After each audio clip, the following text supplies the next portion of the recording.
What is up, geeks and geekettes? It's another episode of the Countdowns to the Geekcast. My name is Ted, aka Steady. Joining me is my partner in crime, you know him as Matty B. What's going on, guys? We also got the man, the myth, the legend, Astros fan, JC. Hey, everybody.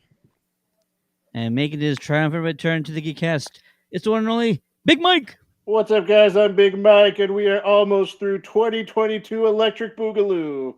We don't stop the traditions because it's not the WrestleCast. And JC, which way are we? We're taking over WrestleCast Invasion. Too sweet. Sweet. Woo! I feel like this was something that was planned, and I don't know if No. I'm okay with it. This is Mega Powers 99 right here, myself and Mike. So yes. Yeah, brother. Yeah. There you Hands go. all There the you way go. down. Y'all behave, or else I'm going to show some old NWO WrestleCast promos. Nah, we already did that, man, in the WrestleCast. We did that. Those were Let's fun. move on with I'm not gonna lie, those Geekcasting. were fun. The DX1. The Geekcast. The Geekcast. Yes. If you're in the chat, say what's up. It is a glorious occasion. I don't mean to sort of humble brags, right? It's been an incredible October. We've done so many things. We've talked to so many actors, actresses, celebrity guests. We've had some major news going on. We've had multiple conventions and events that we've been to. There's 2 new interviews that I did this past weekend with 2 slasher icons.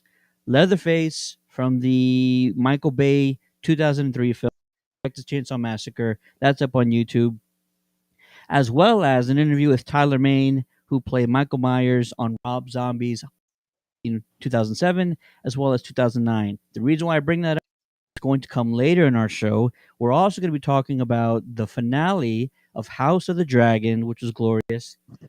But first, and the reason why JC is here so early is because we got some news over the weekend that someone in particular who's made of steel of some sort made a cameo in the Black Adam movie. And he also went on to Spoilers. social media himself and spoiled the fact that he is only reprising his role in that film, but that there's plenty more to come. Yes, I'm talking about Henry Cavill back as Superman.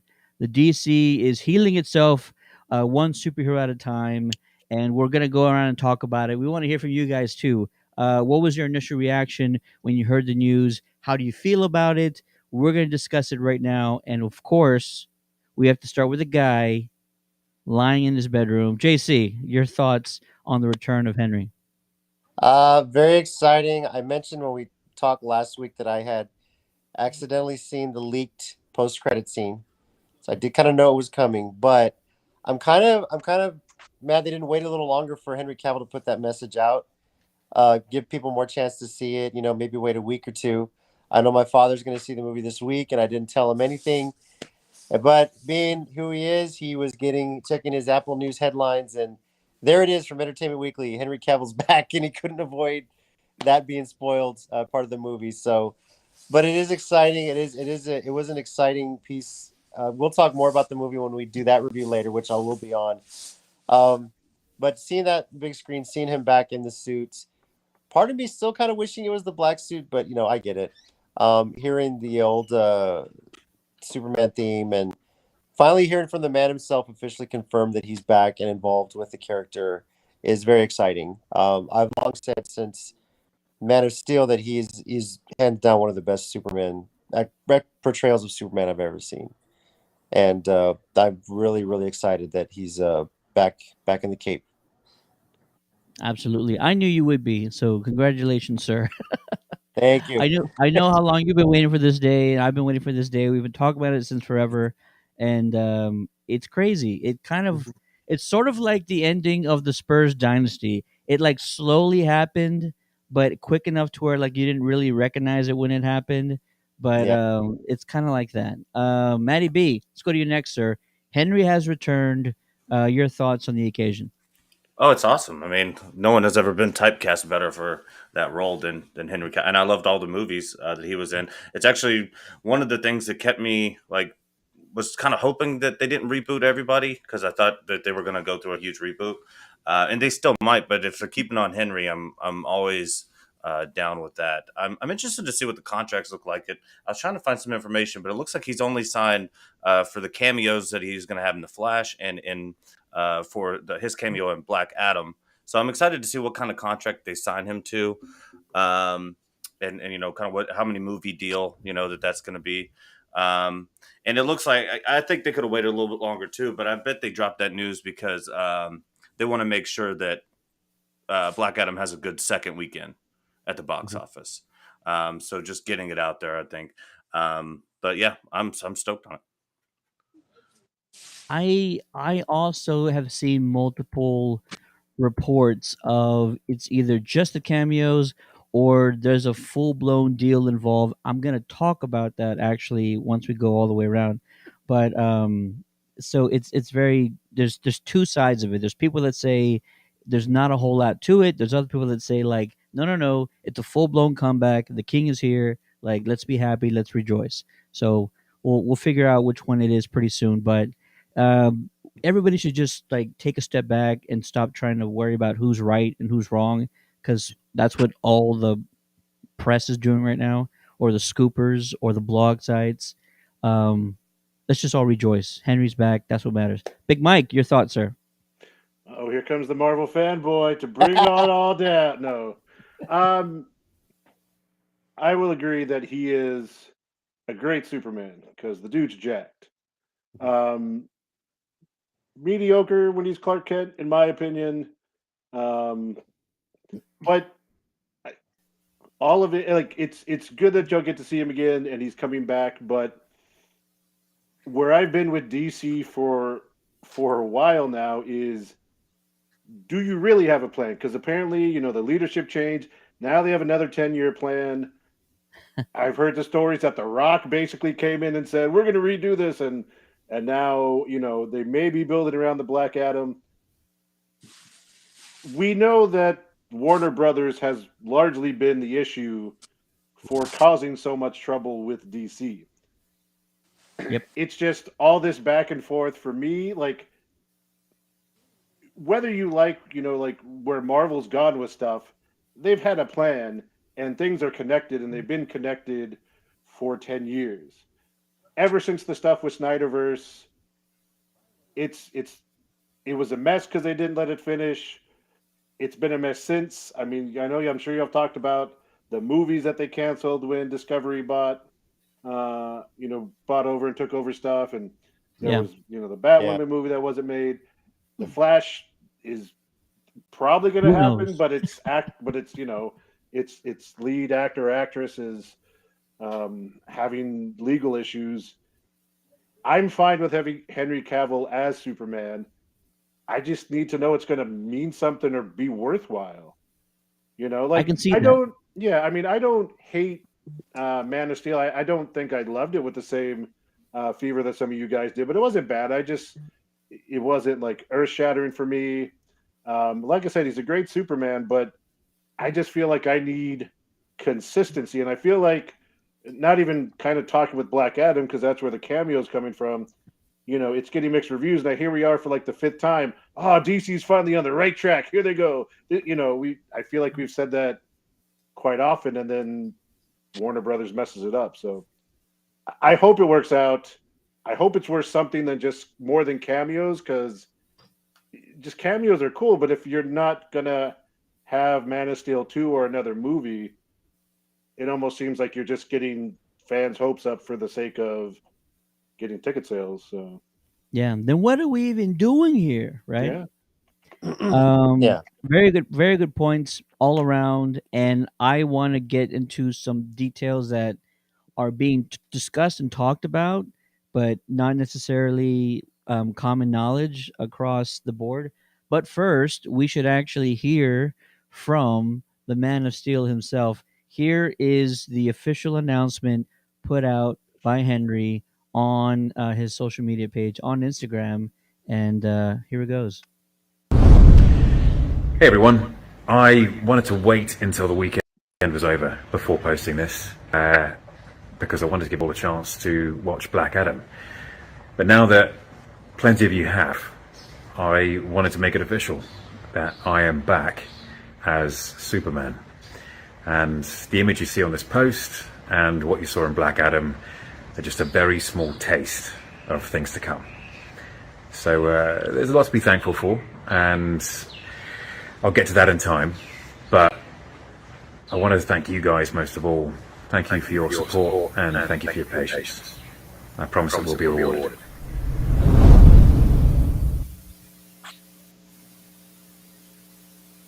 Now, if you ask me, that sounds like a guy that's like all in. And I know Henry is really great with his fans. Dude posts videos of him like gaming and setting up his computer and all this other stuff. So he's already tried before and successfully to build sort of a real connection with his fan base. But I also feel like, and we've all seen him do the weird Superman videos, the one where he's like holding up the doll and stuff like that, and talking about like the suit's always in his closet. He's the type of guy to not give anybody's hopes up, right? He's not going to say anything until he's completely 100% sure that he's back and nothing's going to stop him. That's what my impression is of Henry based on what little information we've gotten over the last 4 or 5 years up until now. I don't think it's just the fact that Black Adam's looking for a successful second weekend. I also think it's because he knows for sure something that we also don't know, and that things are going to be much better. And I'm going to tell you why here right now. So these are alleged reports, but they're from people who've been kind of batting 100 or batting 1,000 for a few months now with regards to DC and all of the news and tidbits that we've been getting. So you can take it with a grain of salt, but I'm telling you, take it with more than that because I feel like we're in for a good ride here. Number one, regarding Henry Cavill. Cavill signed to multiple projects, including Man of Steel 2, which has been widely talked about already. He's also going to have some creative input on everything, which I feel like is something he didn't always have before, or at least he wanted to have, and this is going to cement his future with staying with DC and Warner Brothers going forward. That he can probably call the shots. He'll be the LeBron James of DC and Warner Brothers going forward. He's going to be able to pick his own team, his own coach, all that good stuff. And he also had input on the end credit scene.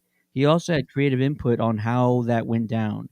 Um, he didn't get to do or say a lot, right? It's like a few minutes long. What I mean is the words, the dialogue, how he gets portrayed, probably his hairstyle, probably the colors, all of that. He probably had to give an approval on the music that was used in the background. We all recognize as the original Superman theme. Nothing is probably going to get approved unless Henry is completely okay with it. Does that mean he's gotten like ultimate creative powers? No, probably not. But you're going to want to keep him happy going forward, and probably having something in his deal like this is going to do that.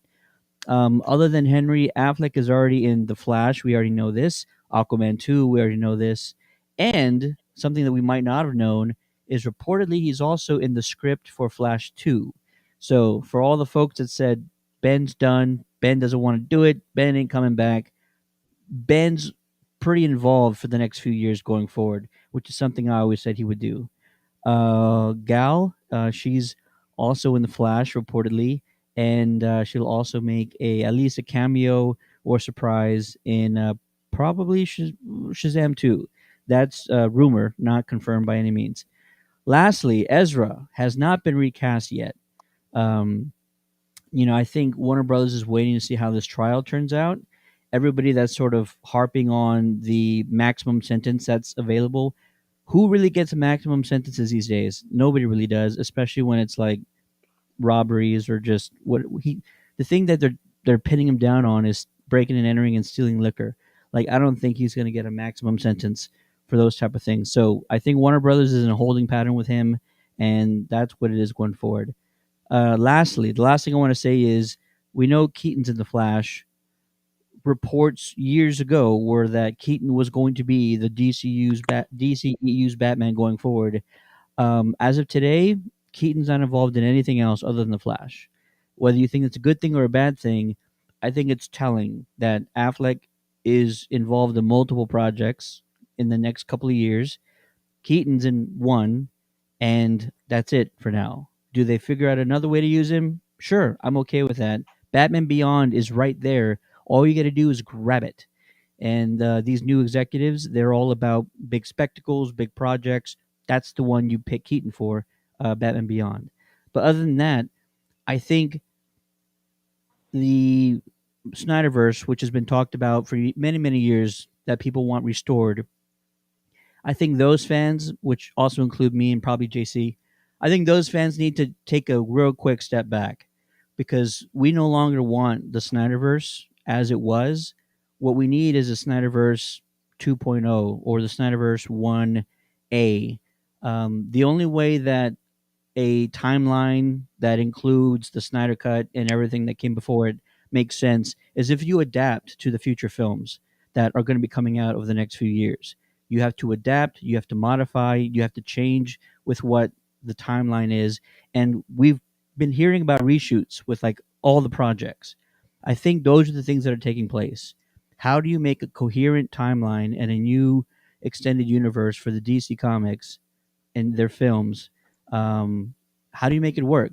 You create that connective tissue, you rewrite a few things, you make sure that it makes sense to have all these characters, going forward and then, mingling with each other and bouncing around in other movies and other TV shows, whatever they want to do. I think that's what's happening right now. Restore the Snyderverse, but we need it to make sense, and the only way it makes sense is if you adapt to what the future holds. Any thoughts on that? Yes and no. I mean, obviously, you kind of want to build these movies. I mean, Aquaman was based off of Zack League. That's been talked about. Yes, everyone's talked about how the Flash kind of set a new timeline for what they're going to do going forward, and I can see that. Before, I would love to see Zack Snyder's original vision going forward, even if it's DC does those very well. I think that's something that if Snyder got involved with, you can just in a comic book. I would love to read a comic on what Zack Snyder had planned to. But yeah, baby steps. Right, we're getting good news. We're getting Henry back. Regarding him return to why he hasn't said anything all this time and why he hasn't signed is because he loves the character. He does love it and he wants to make sure it's portrayed correctly. Which is why he wanted for it. So it sucks we couldn't have seen him. Maybe we'll see him in a cameo. He's a body double Shazam 1. It sucks they couldn't do it in time for Peacemakers to see him there along with Momoa and Ezra. But it's hey Tommy. Yeah, Tommy's glad to see Henry's back. Sure, definitely. So Yes, sir. yeah, that was my whole thing. Like Tommy. Henry is top tier for sure. Henry just loves to play this character. He loves right.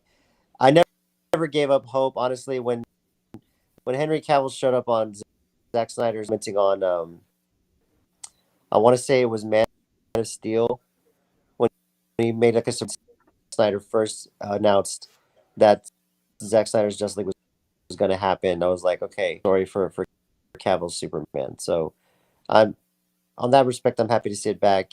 Yes, and things, but ultimately, yeah, I would still love to see Zack Snyder's original vision. I think he had a great role, and with them. Absolutely. Matty B, any thoughts on sort of those alleged reports going on with the rest of the Trinity there? It makes sense. I don't know how much long. I've heard a lot of rumors that there might be a new deal for DC in the next maybe 2 to 3 years that gets it away from Warner Brothers. So I don't know how sort of long term any of the contracts are going to be, and I wouldn't be surprised if they were maybe just for one movie. But I do think we still have problems with Ezra. I mean, what he's facing in court is a lot different than what his accusations of being a cult leader and giving 14-year-olds LSD. And I mean, in the court of public opinion, I don't know that whether he's charged with that or not, they're going to be able to rectify that in enough time. So we'll see. But I hope that, again, like you said, I do want some of the Snyder stuff still there. I still want Ben as Batman. I want Henry as Superman. Um, and it appears as though, The Rock is going to be carrying Black Adam here for a while. So I'm totally down with that. My issue with what you were saying is just with the Ezra stuff and Flash 2 and all of this. I think they're going to have to recast him for sure. We have Tommy in the chat that wants Mike to know, why are you wearing that damn shirt again?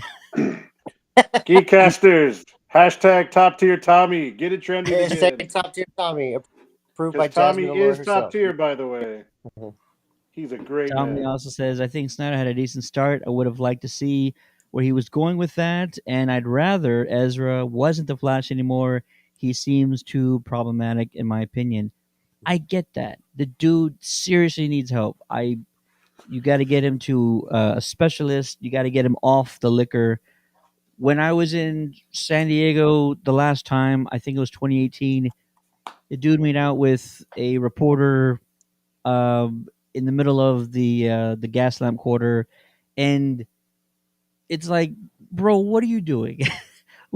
What is going on here? Settle down. Stop drinking so much. Somebody needs to get him into Can I ask a rehab or a question though? special group. Him as the Flash worth, or is Ezra as the Flash worth? Let's get him all this. I mean, not that you don't want to help a person in general, but I mean, his Flash was fine.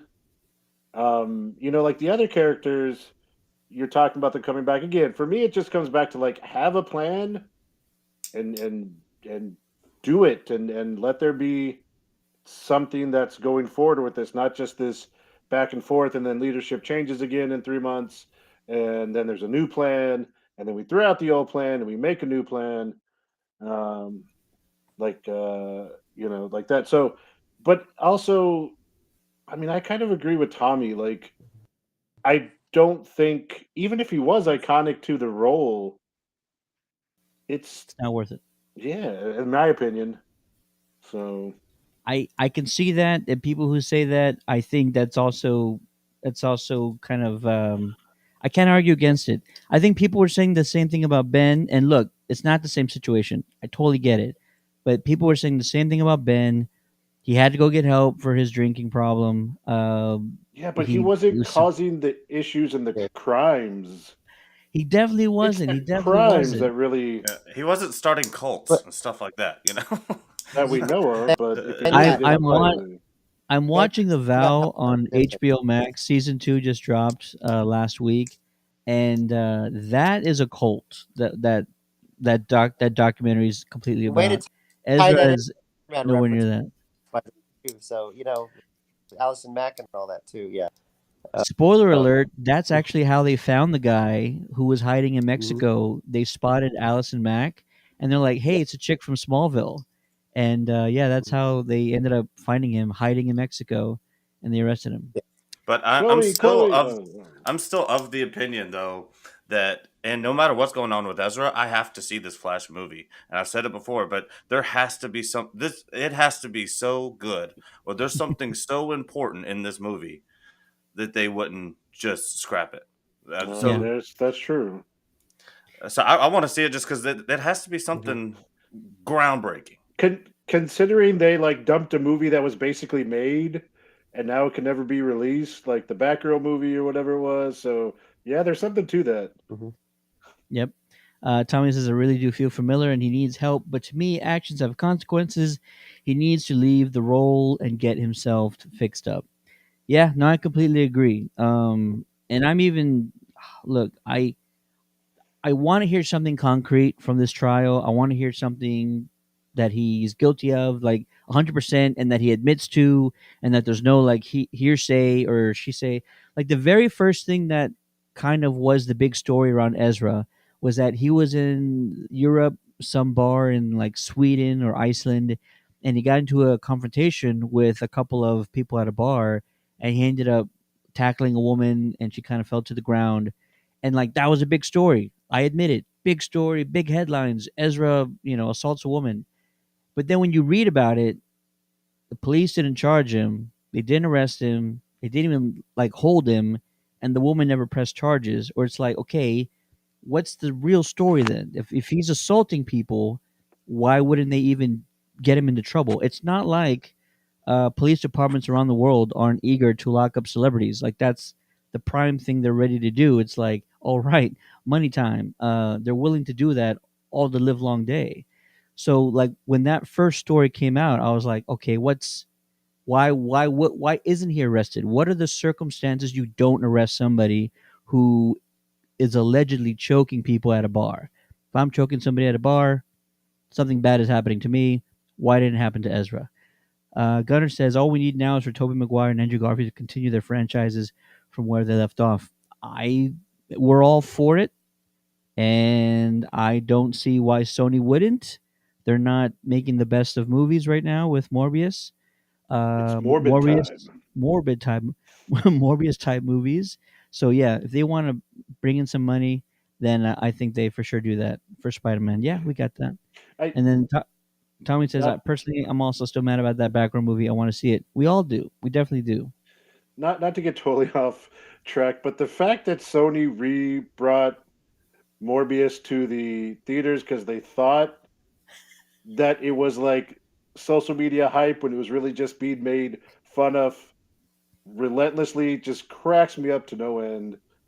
That they brought it back and it still just did horrible. I'm sorry, that makes me laugh. And it was the hashtag campaign, right? Like Yeah, somebody came up with this funny, sarcastically, ironic hashtag campaign, and they fell for it in a way. And it's weird that they did, but it's Sony. Like legacy of what man. happens? I like that. Let's see here. As a Power Ranger fan, I hate it's more of a time became a thing. That's We're funny. sorry. We're sorry about that. Mike's the one that started it. Get mad at Mike. Yeah, I did. It's true. Tommy is also up for Spider-Man 4 and Amazing Spider-Man 3. I think it's a thing. It's either going to be a thing, or maybe they find a way to incorporate those cats in a future Marvel team-up movie, and then you have to kill one of them. Oh, surely they've got to be coming back when we get to That is the only Secret Warriors and reason. all that. Yeah. That is the only reason they didn't kill Toby in No Way Home. I was for sure they were going to do it. They weren't bold enough. They didn't have the big enough balls to kill Toby Maguire in a movie. Hey, just They gonna really throw this should have. out there. Can we Yeah. get Kirsten Dunst back too while we're at it? If we're gonna We bring the crew should have back, got I'm down. Gwen Stacy. If you were Mm. bringing back all the characters in the multiverse that knew the identities of Peter Parker, why did it only stop at the villains and these two variant Oh, Parkers? I let's not know go that down the logical route of we're that not going movie. to. Yeah, yeah, yeah. Yeah. I know there's theories about it, the Yeah. rings, and they correspond to people, but I'm like, that's a stretch. Anyways, Yeah. Tommy says, as another Power Rangers fan, I concur. And JC, who was just on the show, says, sorry, I accidentally refreshed my browser and closed me out. I think one week you need to get Tommy and the Legacy of Nerd on to talk Power Rangers. I think those two, from what I've seen, could probably go for a while to all the different iterations and stuff. Interesting. There's some somewhat Power Rangers big news coming soon. Jason David Frank's new movie is supposed to be released, I think, next month. So that might be something we talk about. Legacy, Tommy, if y'all are down, let me know. Maybe I'll go call Tommy and Yeah, there you go. See? other Tommy. Maybe I will go call Jason and we'll make that happen. We'll see what happens. Oh, who's also in town this weekend? Jason David Frank is in town this weekend. We'll go They're talk to him coming. then. Yeah, there you go. All right. That was the news on Henry being back as Weird. JC is gone Superman. now that we stopped talking Superman. Love you, buddy. This other one, I'm going to try and keep short. I know that I don't want to spend too much time harping on this. And it's also kind of old news, but also something that, in my opinion, I've been trying to uncover for many years.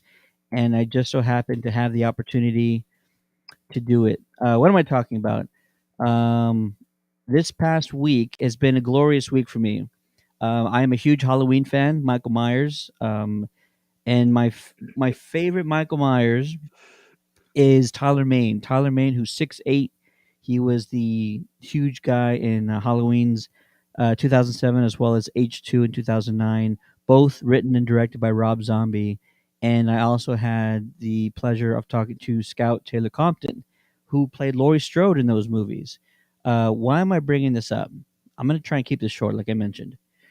Um, Years ago, there was a Q&A video where Rob Zombie was actually talking to an audience before a showing of Halloween 2 in 2009. In this video and Q&A, Rob didn't sound like himself. He didn't talk like himself. He sounded deflated. He sounded like his world is sort of coming down. And he's doing this in front of a theater full of people, right? And so that kind of got me thinking. I'm just like, okay, clearly his experience filming the second movie wasn't that great compared to the first one, or else he would have been elated talking about the movie. And that wasn't the case. So for years, because this movie came out in 2009, so we're talking 13 years now, I've been theorizing that there might have been a case of studio intervention, which is ironic because we're talking about Henry coming back, and that also involved studio intervention. We found out that the executives of Warner Brothers have been stonewalling Henry for years, not letting him return in any capacity. So, anyways, I'll try and make this quick. I talked to Scout this past weekend, and I did an interview with her. After the interview was over, I decided to bring it up. I said, "Hey, listen, I kind of had this feeling that the studio might have overtook production, forced Rob's hand to potentially rewrite the movie or do something that he wasn't okay with. Is that true at all? Am I off base here?" She goes, "No, you're totally on the money." The studio basically, she used a much harsher word. I'm gonna say screwed over Rob, and took over the movie, forced him to change his story, rewrite the whole thing, and production became a mess. I was taken back, but also slightly relieved that the truth finally came out from somebody who was the star of the movie. Tyler Mane, who was Michael Myers, also the star of the movie. I spoke with him and I got this on camera, and he was completely willing to talk about it. He also came out and said the studio forced Rob to change his entire script from like the big before production started. Change the entire script, forced him to do what they wanted, and he said Rob's literally rewriting stuff as they're filming to try and make it feel somewhat like it's his. Like Rob is just having the worst time trying to make this movie his by incorporating some of the elements that he wanted, and it just didn't work. Tyler Mane himself said the production on the second movie was chaos compared to the first one. So, what does that mean? H2, which a lot of people kind of agree across the board that it was convoluted, it was messy, nowhere near as good as the first one. And who do we put the blame on? Everybody across the board. We've been putting the blame on Rob this entire time. We got to ask ourselves, if a studio comes to a director and says, you have to change your entire story that you've already finished, by the way, you have to change your entire story, you have to do it our way, and you probably have less time in order to kind of make these changes, whose fault is it really? And you might say something like, well, how do we even know the first script was good? Valid question. I asked that question to Tyler. What was the first story like? He said the first script was amazing. It's coming from Tyler. Yes, he's a friend of Rob's, but he's also a part of this process. He's a part of this process. He's Michael Myers, and he only wants to do this franchise justice. They all did. It was a passion project for Rob Zombie and everybody involved. So there it is. Breaking bombshell news. 13 years too little, too late, maybe. H2 could have been potentially a much better film had we let Rob kind of see his vision through, but that's not the case. and it's something that we've been hearing time and time again. And most of the time that we hear something like this happening, where the studio takes over and forces the hand of the director, it's usually not for the better. Mm. Maddie, your thoughts, sir, on any of those revelations? Yeah, and I think there was a little bit of rumors about that, um, but it because I do remember like because his director's cut, I think it was like 15 minutes longer, and it definitely it added a little bit different elements, more of it being like a character piece on Michael Myers. That the original cut of the film kind of took out some important parts of that. But I've watched so much Rob Zombie stuff, and some of his movies, the Grindhouse King, you know what I mean. But he that movie just didn't feel like it was his baby. And so I think that kind of bore out in how we saw it. So I mean, especially if you got a little bit of confirmation there, it sucks to hear because he should be allowed to do his thing, but the movie wasn't any good, and I don't think it was all Rob's fault for sure. Tommy says that sucks for Rob, man. That dude loves to do stuff his way. Yeah, he's got a very specific vision, Mm. and I loved House of a Thousand Corpses.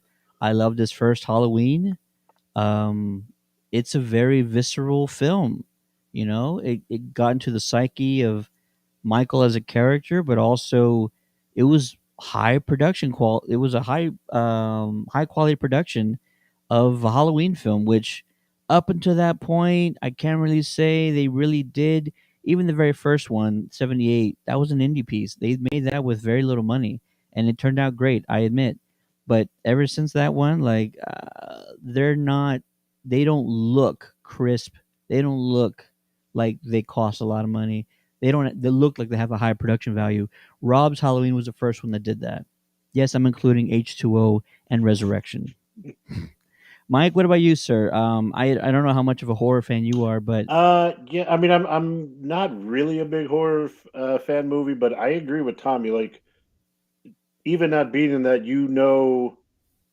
even not watching as many of them, Rob Zombie has a very specific a vision and way of things, and even just seeing clips and like remember watching the previews and the trailers when they would come out, clearly different from those original Halloween movies. That you want to call them the Jamie Lee Curtis ones or whatever, from that original group. So yeah, and we started basically, like you said, talking with Warner Brothers and how interference from the studio always affects things. So I mean, I think over the years, as the internet and social media has grown, you kind of hear more of it, and it becomes more apparent when studios kind of get in there and mess with things. I do want to throw in one thing Halloween related, and not being a big horror fan, I hadn't really paid attention to that the horror thing you went to the week before where you got these interviews. But I do also understand that it's Danielle Harris was there too, right? Okay, yeah. JC and Tina, if you're still watching, I still love. She showed up on an episode of Boy Meets World when she was super young as Harley Kiner's sister, and it is one of my favorite episodes of Boy Meets World because she plays basically the tough guy bully's younger sister, who's also like that, and of course Corey is, a little soft guy. So, but funny episode.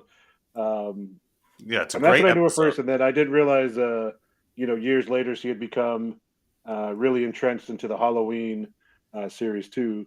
Yeah, Tina would probably remember more than me, but But no, that was a great episode because she had a crush on Corey, but Corey didn't want to deal with it because he didn't want to deal with Harley because he was.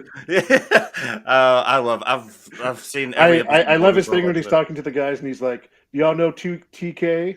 Is it true what they say about it?" They're like, "Yeah." Do you know the K stands for my sister? Oh man, what a good show! It was. Great show. Even Girl Meets World, when it first came out, we started watching it, and the nostalgic feelings were still That's there, yeah. and It had its parts. Yeah. Yeah, there's it was actually a even more wholesome too. Yeah. Yeah. Well, it's yeah. definitely more Disney-fied than the original because Boy Meets World was Disney related, but it was ABC. Yeah, it was more like primetime, like Yeah, sitcom Girl Meets TV. World had that like Very almost. Disney feel. Yeah, that's the best way to put it. But And not bad. but It was fine. there's actually a really good podcast. I think Uh-oh. it's called Pod Meets World, and Yeah. it's Topanga, Sean, Eric, and they have like guests on, and when they're talking about how they were first coming up, like they didn't know anything about what the show actually really was or anything Yeah. like that. So if you guys like Boy Meets World, check out Pod Meets World. It's good. It's good. They're doing that thing very similar where they're just going episode through episode, Mhm. talking about the backstory of it. Yeah. Yeah. Tommy says, I thought Girl Meets World was decent. Actually enjoyed it. JC says, we love Girl Meets World. Wish it ran on longer. I wonder what the girl, the lead actress is doing now because she was really talented. She's JC in a says, movie on Hulu. uh-oh. It's kind of a teen young adult rom com Ah, with completely This is opposite. this is really random. She plays.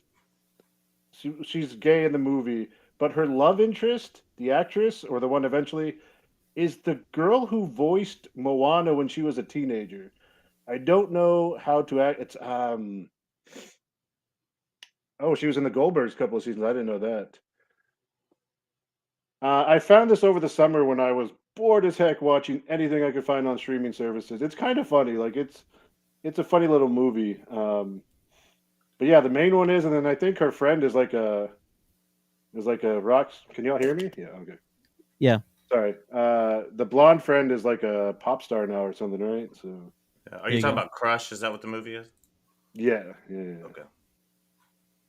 All right, cool. Anyways, that's There you go. nice little sidetrack there into nostalgia. Yeah, I mean, on the We Geekcast, we go that's a from Halloween and horror movies to Boy and Yeah. Girl Meets World. So we went from Rob Zombie's Halloween to Boy and Girl Meets World. Yeah. So the very last thing, Legacy okay, Nerd says, so we're Legacy. I talking watched about. the first season, but it so depressed me when the old ducks showed up, and they looked so old like us, and I was like, oh my god, I can't.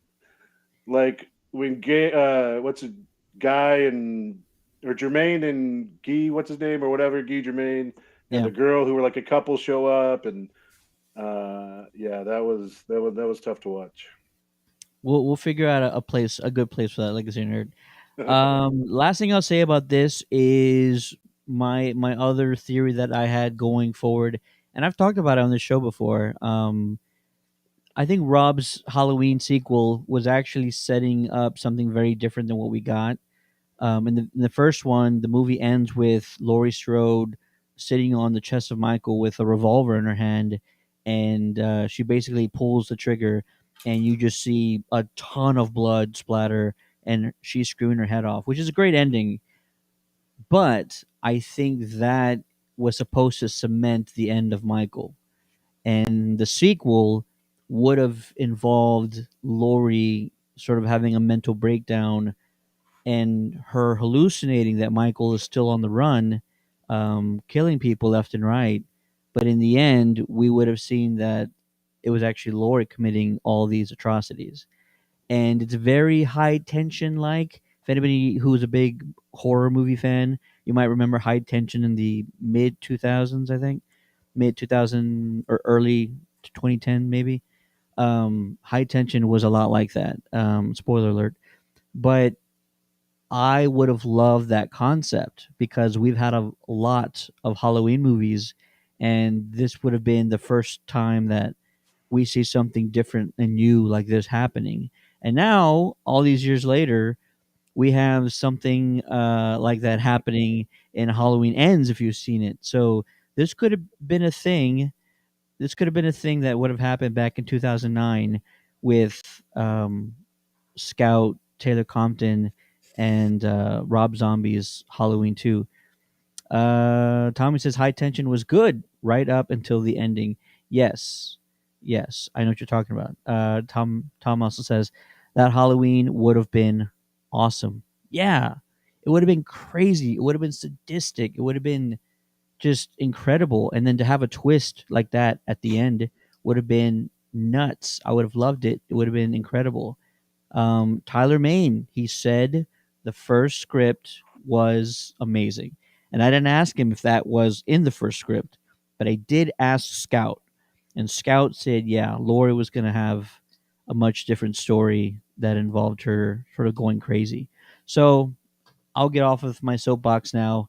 Hopefully, whoever's watching and whoever can spread the news, um, Rob Zombie should be vindicated for Halloween 2. We should all, I mean, we're not going to get the Rob Zombie H2 cut. I know it's not going to happen. The zombie cut, the Halloween H2 zombie cut. I don't know what you call it, but at least we know. At least we know now. We can spread the word. The interview is up on YouTube with Tyler Main. After this, go check it out because not only is he my favorite Michael Myers, he's an awesome individual, and he's tall AF. He's like 6'7", 6'8". He dwarfs me. I'm like looking up at him like this. So yeah, check that out. And now we're gonna get to our final topic of the night. Sorry for you Andor fans, but we're probably gonna talk about Andor next week, just so we can fit these topics in today. And not a whole lot happened on Andor, if you ask me, but that's okay. We're going to talk about the House of Dragon finale. If you haven't seen it, going to spoil it a little bit.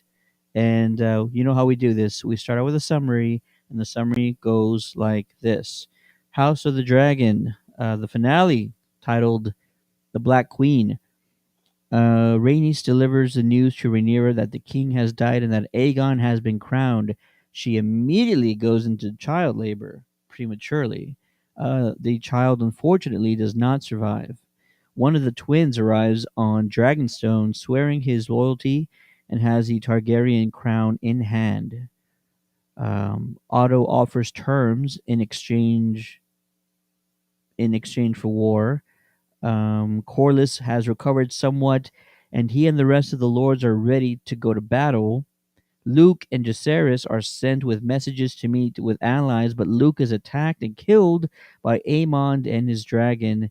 And lastly, Rhaenyra is given word from Daemon about Luke's death, and she slowly turns to the camera. And all I wrote down was, "If looks could kill, yeah, hell hath no fury like a woman scorned." I cannot wait to see what the start of season 2 looks like. But that's a summary on Hot D. Maddie B, you have been talking and raving about this series all season long. What was your thoughts on the finale? I thought it was really good for what it was supposed to do, setting up the Dance of the Dragons. Um, I was a little shocked, though. I was expecting a little bit more mayhem. I was expecting more than just one death of a character, and I know that what is his name, Lucerys? Luke, Lucerys? Yeah, Lucerys. It's obviously Rhaenyra's son, but I wouldn't say he was like a major character by any means. So for that to kind of be the major death of the episode and being the only one, I thought was interesting. Matt Smith once again put on a masterclass acting performance in this episode. I love Daemon Targaryen and the way he. Just trying to help navigate the stuff with Rhaenyra, but he's obviously a little bit more prone to fighting. And Rhaenyra doesn't want to destroy the entire realm just for the sake of the Iron Throne. She wants to be a little bit more couth about it, I would say. But it was good. It was just I just have to remember this isn't the end of the story. Because sometimes, like on a season 1 of a show, or the finale isn't always crazy based just on the storytelling. So I'm upset that it's going to be 2024 before you see more. But I thought the the delivery of the baby scene was just a little drug out. I think it was just a little. It was rough. But yeah, overall, it's great. It was a great cap off to the series. I'm very excited about it. I would give it an 8.3 out of 10 overall, as a season 1 goes. So I'm excited for the dance. Somebody help me out. One of her maids told her, you need to calm down. You've done this 5 times before. She has 3 sons. Why did they tell her, unless I misheard, that she's done this 5 times before? Or maybe she says to herself, I've done this 5 times before. I know what you need to do. Anybody catch that? Yeah, but maybe maybe she's having this problem, and because her mom had the same problem too. So Yeah. Yeah, that's where it started. at a certain age, maybe in their bloodline, maybe it's hereditary that it's just harder for them to have successful pregnancies. I'm not sure. I'd have to go back and Well, I don't remember no. that line exactly. So she has the two sons we see throughout the episode, And the but she third, has the two. young one. Well, no, she has two with Damon, Damon, yeah, because when she goes to, so that would be the fifth time, because when she goes to her father's deathbed a couple episodes, or when he's the first time they come back, like in 8 or 9, beginning of it, he's all sick in bed, and she brings both the babies, to see and one of granddad. them is named Viserys, I think, after him, and then one of them is named That's right. That's right. Aegon. So I Yeah, guess that would be her fifth time that, because she had two. She had two with her first husband. I think three actually. The youngest one, who was an infant that we saw many episodes ago, he's like 3 or 4ish now, maybe 5. There's one shot of him in this scene or in this episode, so we get one shot of the little guy. But no, you're right. So there's probably two others that we haven't seen a whole lot Well, of. they don't see as It much, yeah, just because they're throws me still off. real babies, yeah. Mike, what is your thoughts on the finale, sir? I enjoyed it. If you kind of look at the last two episodes back to back, one is literally the Greens, the Greens as they're called, getting their stuff together and taking over the throne with Otto Hightower and stuff, and then this was uh, the blacks and her side, her part of it, kind of going through that. Um, the scene of her son on the dragon being chased by is it Aemon Amen. the older one? Yeah, Aemon, amen. right? Yeah, The size differential that you see in the shadows, just a beautiful visual as he's flying through the storm. Ironically, from Storm's End to Storm's End, from Storm's End, the storm did not end, and it kept that huge, humongous dragon from being seen. And yeah, just a difficult scene. Because obviously, she was obviously very protective. I think as you watch through the series, some people said when they changed the actresses and did the time jump, she wasn't as fiery or as much as the younger version. But I think it's because she was a mother and she was, very protective. There you go. Going back to something Maddie said about Matt Smith, can we stop normalizing justifying people's actions because they're good looking and great actors? It's like Alan Rickman with Snape.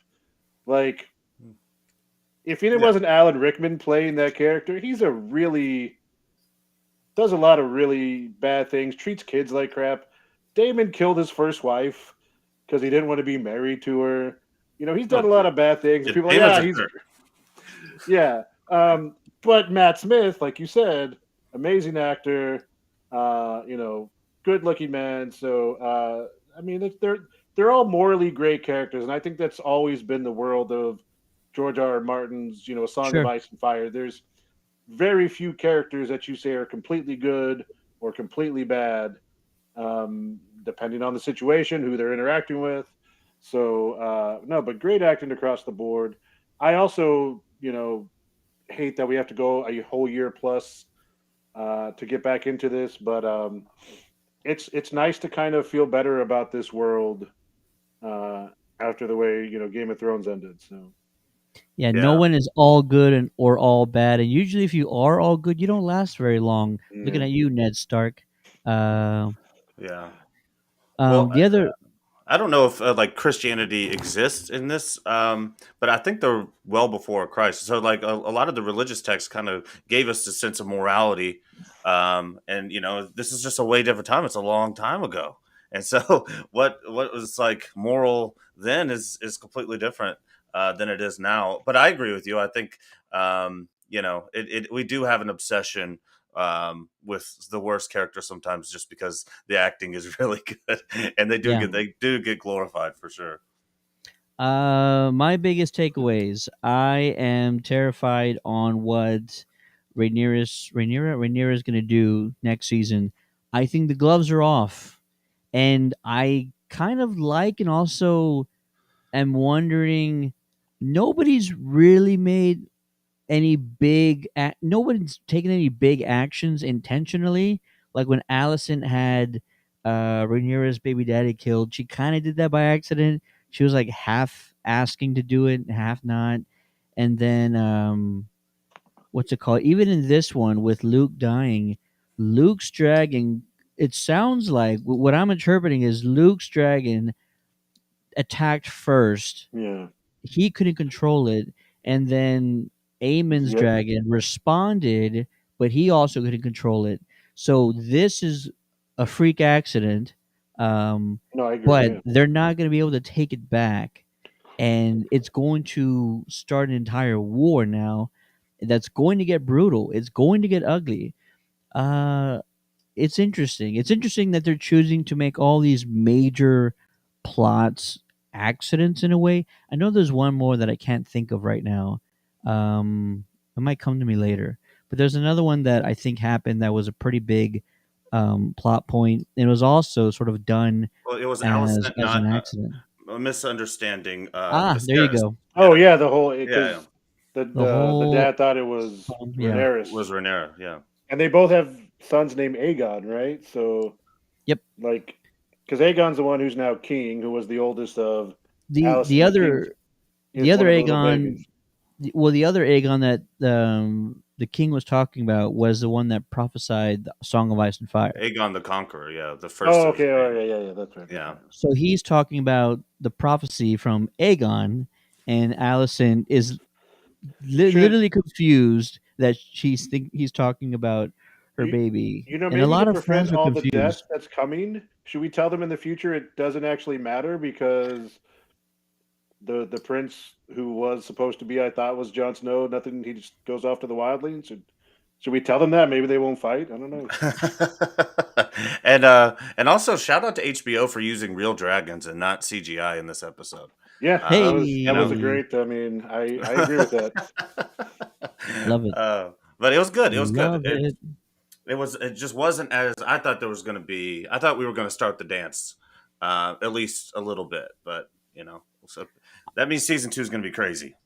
And there was also a comment from one of the showrunners that it's House of the Dragon, not Dance of the Dragon. So the story might go beyond just the war between these continuing and maybe kind of seeing further into that Targaryen legacy that leads to the Mad King, which then leads into Game of Thrones story. So that'd be kind of cool. I know George R. R. Martin said he needs at least 4 seasons to tell the Dance of the Dragon story. You know, if they go beyond that, it'd be kind of cool if they could keep it at this level.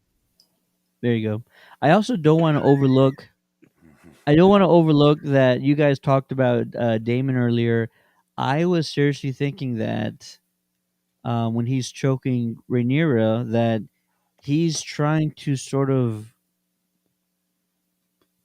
usurp the throne, but like behind the curtain type thing, where like, hey, you sit on the throne, but I'm gonna be calling the shots around here. And it actually made me very worried for Rhaenyra. I'm like, I don't think you can actually trust your husband going forward. Also, your uncle. Yeah, I don't think you Hey, can can trust we this also guy at stop all. normalizing incest? Because that Yeah. I can understand that side of it a little bit, but to me, I thought that at first, but as the episode went on and where we got to the ending, I think he was trying to tell. He's like saying, "Wake up, okay? This isn't. We're not going to play politics anymore. Thrones were not won with politics; they were won with dragons." I think he was trying to show her this is life or death, and you need to step up right now because you think this is cutthroat. They're coming for you way harder. So wake up. And I'm hoping that's what it is. Obviously that's not the best way to get your point across in the year 2022. But I thought that's kind of where he was going with it because it seems like he is like as much as he is a traitor, and we know that that's in him somewhere. Every time I think he's going to do something like that, he really does kind of hold Rhaenyra down. yeah. I'm worried because I said it when we first started this season. Damon is the type of guy to always take advantage of a situation if it really benefits him. If it doesn't benefit him, he's going to wait in the wings. He's going to play nice. He's going to put on a smile, do a dance when you need him to, bend the knee when it calls for it. But if there's a moment when he can climb the ladder, then I think he's going to take it every single time. And if Rhaenyra is sitting on the throne one day, that makes me worry for her even more. Something happens to her. I guess the heir would automatically take over, but if you have a young child that's sitting on the throne, the parent's going to have a lot to say and Oh, do. We've that seen that happened in with the original Game Game of of Thrones. Thrones. Yeah. Absolutely.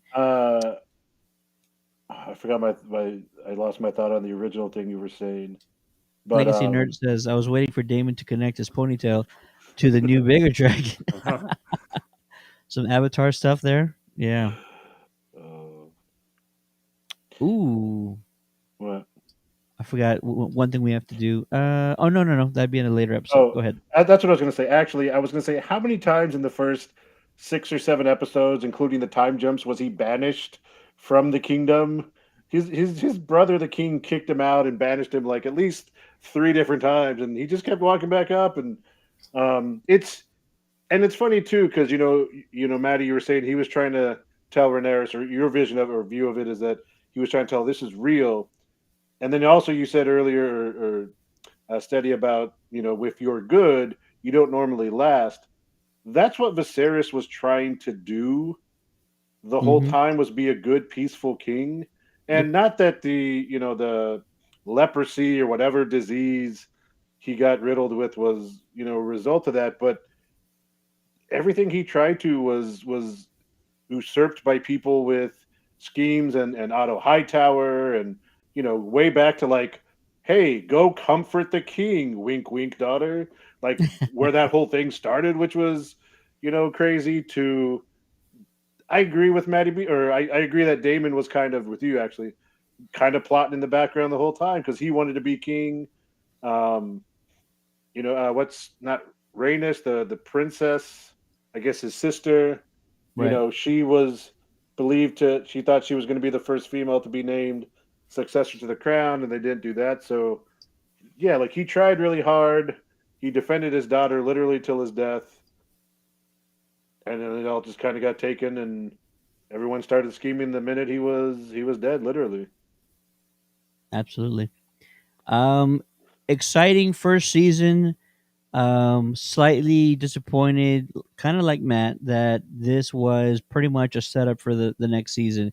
We were gonna watch anyways. You didn't have to set us up that much, but I guess they have a bigger story to tell, and so for them, they're probably gonna need more time. It might be more of a production decision to let's end the chapter here, and that way we could really set up for what needs to be done in the following season. All in all, I think it's a solid effort for season one. Very different pace wise compared to what we were used to with Game of Thrones, and I don't think it's a detriment to the season or the series. I think though it was easy to adapt to and to get used to. You have a great cast. You have a big budget for this production. I think that if I need anything, it is more drama. And I know that sounds weird because we are getting a good amount of it, but it is happening sort of with massive like time in between those items. And so I don't say you don't need action scenes every episode. Is not what I'm trying to say, but I think there has to be something that pushes a plot forward more often. I think season 1 what they really wanted to do was set up these origins for these characters, right? Really tell you where they're coming from, let you know exactly what their past was about, their relationships with their relatives, with these other folks around the kingdom, and that way you have a better understanding of where they are now by the end of the season. The only difference that they could have done was start the cast out as now, but in the first season, like the first episode, and do time jumps. But that probably was an idea and they figured out no, that's going to be way too confusing and convoluted. Let's just tell a linear story, and at least fans will be able to come along for the ride and be able to understand things going forward. Not a lot of people do that. Most of the time, they're like time jumps. Let's do time jumps. We'll go and we'll see them as kids and blah blah blah, and it'll be fine. So it's a bold choice. I'm glad they did it. But now that we know who these characters are, next season, season two, we don't have to waste any time setting up who we're watching. We What know who they are now. what was the Lord's name with the foot fetish? Who, in my opinion, was the one propelling all the things? Was it Larry's? I think it's Larry's. Laris or Lar- something like that? Okay, Laris, don't yeah, forget he Lars, was a Lars. strong, right? He basically murdered his dad and brother. When you talked about murdering his baby daddy, Yep. like you said, Allison just was like, not kill him, just do something about it. Get. I think she really wanted to get the truth out about all of that because early in that in the series, kind of before those time jumps or after that first time jump, she seemed really mad that she had tried so hard to do her duty and follow the rules she was expected of her, and Rhaenyra, just kind of uh, didn't, did whatever she wanted to, and but that guy kept propelling things forward. Later in the show, he kind of let them know that uh, her dad, Otto Hightower, had basically spies on his own daughter, even though they thought they were on the same side. I kind of feel like he was the little finger, if you will, Yeah, of this beginning series, kind of plotting, trying to get power, knowing he can't physically take power or do things like that. Doing it in the way that those kind of people like him and Littlefinger did it with the scheming and the stuff like that behind the scenes. absolutely. Matty B, any final thoughts on the first season? Oh no, it's good. It did what it was supposed to do, and I think that the time jumps helped it to do what it was supposed to do, and that's make us like the characters. I feel like I know them, um, and so I'm down for it. I just hope the next one. Obviously, I think we'll be done with the time jumps, and we can kind of get into a little bit more action. I want to see some. I want to see some dragons, and I want to see some destruction, and I want to see a lot of really bad things happen to a lot of people. So Well, hopefully those dragons, stay working out over this year in yeah. preparation for that filming because they probably got some big fights coming up. So. Yeah. Big fights, and also I love all the name drops. They name dropped the Baratheons, the Starks. Ooh, Um, what was that line in the last one? I've never known a Stark to not keep an oath or something like that. It was yeah, just a short line, but you're like, ooh, that one hits hard. Yeah. definitely. So it's exciting. They're setting up a lot. It's high expectations going forward. Legacy Nerd also agrees. Definitely felt like a very long prelude, talking about the first 4 or 5 episodes. Sorry, 4 or 5 episodes of the season. So yeah, that's it. House of the Dragon has came and Uh, went. Let me say one last thing that kind of brings this show for. Are we done in general, I or think yeah, we are. because I kind of want to bring the show for full circle in a sense. Um, when I first heard that we were getting a Game of Thrones spinoff, I was like, let it die. Messed up that season. Don't, which is what I've said in a very similar manner to the mess WB has made of DC. But you know what House of Dragon did? It made me go, oh, you know what? It can be good again. Like the first 4 or 5 seasons of Game of Thrones were. First five, 4 or 5 seasons, whatever, Game of Thrones, some of the best television, in my opinion, at least that I've seen. I don't know if I want to put it all time or whatever, but for me, those like when I see clips on social media or I see posts of just snippets of scenes, and I'm like, oh man, I just like remember the feelings of those episodes when it was like must watch, and I'm kind of feeling like that again. Like every Sunday, I started being like, oh, it's almost 8 o'clock. Got to turn on my HBO Max. Um, Part of me, like you said, I understood the time jumps. Part of me would have been fine having a full season with the younger version of characters, but I understand because then you risk going again 8, 9, 10 seasons, and the longer you have them, the more risk you have of things getting messed up, people getting burnt out, other companies, other businesses wanting their show writers, like D&D did for Game of Thrones. So Yeah, I get it, but I love the young versions of the main characters. Love the older versions. Yeah, and I hate that we have to wait the year, but it brought me back to caring about Game of Thrones related materials, and I'm back in. So absolutely. We all are, and I'm not there yet. That this is like a must see TV, and I know that sounds bad, but Game of Thrones was like a global event, yeah, especially like you said, first 4 or 5 seasons. I'll say as far as season seven, I was glued to my television every second because there were some epic, like all time great TV moments in that seventh season. that's fair. Eight, Yeah, eight, I feel like started off on the right foot, and then right around the second, third episode, it was like, what are we doing? I So, yeah but it's still iconic. Like yeah. No, no, you're not even though wrong. the final season was did not meet most of the fans' expectations, it was still iconic, and we're still going to get spin-offs going forward that have already been announced, Supposed to be a Jon Snow one, including right? Jon Snow spin-off. So Jon Snow in the down. North. Down. That's gonna be must see for me. You know what? I always talk about, not always, but I always bring up some of my favorite underappreciated Halloween or horror movies, and one that always comes up was um Silent Hill 2.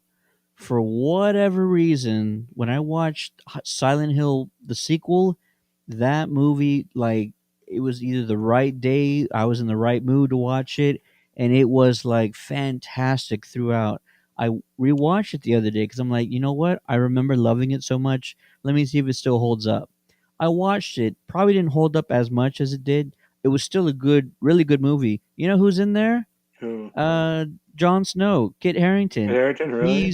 He's in like the supporting lead, and I'm like, I totally forgot he was in this movie, and he doesn't look all that different. I'm like, this guy's a vampire. He does not age whatsoever.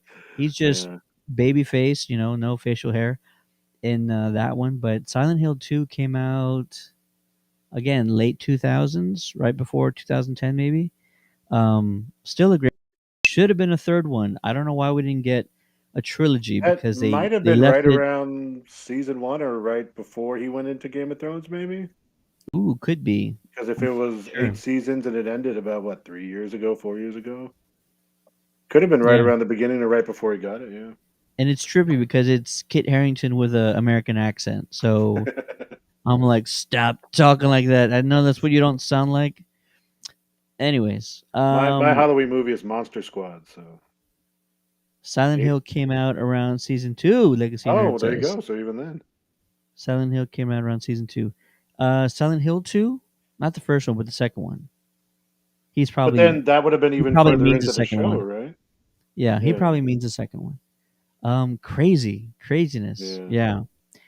Game of Thrones, for whatever reason, doesn't feel like it happened that long ago. It feels like it only started, 7, 8 years ago. But yeah. no, alas, we are here. A lot has happened. What's coming up for the Geekcast? We got a Black Adam review coming out this week. Probably going to drop it tomorrow. Won't be live, but we'll drop it tomorrow. Um, I have more interviews. I got to publish that I've done over the last couple of months, and then this weekend. Let's skip a couple of things. Ghost Heads Radio Show will be back on Wednesday. We'll have a great show. Matt's been killing it with Ghostbusters Spirits Unleashed. We can talk about that. We'll probably have more guests on. Big Mike, you can speak for the WrestleCast. What's going on this Thursday? Any Uh, thoughts? as of right now, we should be Thursday night 9:15. We're reviewing NXT's Halloween Havoc, and talking about general wrestling news. As tonight on Raw, unless things change, because it was kind of an interesting finish, but it looks like Bailey is a new women's world or Raw Women's Champion, and Nikki Ash is no more, and Crazy Nikki Cross looks like she's back. So if you are a fan of hers from the Indies or a time in NXT, before she came up to Vince's main roster and kind of got messed up like Vince did to a lot of those NXT talents for a couple years there. It looks like she's back, so that should be fun. But we'll be talking about all of that and any wrestling related things that have been going on in the world. So yeah, Thursday night, 9:15, join us. Should be a blast. Absolutely. Tommy is celebrating. Nikki Cross is back, baby. That is Yeah, awesome. it's a great character. Other than that, we will be out at a convention this weekend with the Ghostbusters of San Antonio. Come check us out. We'll have a table. Come take some photos, and Matt's gonna do some interviews over at the convention. So looking forward to seeing and meeting all of you guys. Appreciate you watching. Thanks for all the likes, all the shares, all the comments. We love them. Keep dropping them. Go over to YouTube again to see all the interviews that we've been publishing. It's been an absolute blast. Ooh, I cannot forget, Matt. You almost made me forget. This Wednesday, go meet us. Me and Maddie B will be at Alien Worlds on San Pedro Road in San Antonio, Texas. Our buddy Jonathan Breck, who played the Creeper in the original Jeepers Creepers trilogy, is going to be meeting and greeting with fans. He's an awesome dude. He's a blast to talk to. We've had him on for an interview, and if you want a chance to get a photo or meet the iconic Jonathan Breck, go check him out over at Alien Worlds this Wednesday, October 26th, from 5 to 8 p.m. This is the Alien Worlds location on San Pedro Road. If you need more information, we posted the post from Alien Worlds. Just go down our Facebook timeline and you find that post. But me and Matt are going to go down there this Wednesday, have a quick chat with Mr. Breck. Awesome dude. Hopefully, we'll have a short interview with him. He might have something to say about the Jeepers Creepers reboot that came out a few weeks ago. And I also have some things to say. I just can't figure out what that is because it was not even close. It's actually it was what I expected, but even worse than what I expected. So that's all I really got to say about that right now. But appreciate you guys watching. And Thomas says he's also going to come meet him. He loves the original Jeepers Creepers movie. It's a classic. It's a classic. Thank you for watching, guys. Stay tuned for more content from the Geekcast. My name is Ted, aka Steady. Joining me as always is my partner in crime, the one on the Meta Beat, Thanks for tuning in, guys. It was fun. and making his return from the WrestleCast. You can catch him this Thursday night, streaming on Facebook and YouTube. The one only Big Mike. What's up? Thanks, guys. Appreciate it. Be good to each other. Hopefully, see y'all Thursday night. Peace out.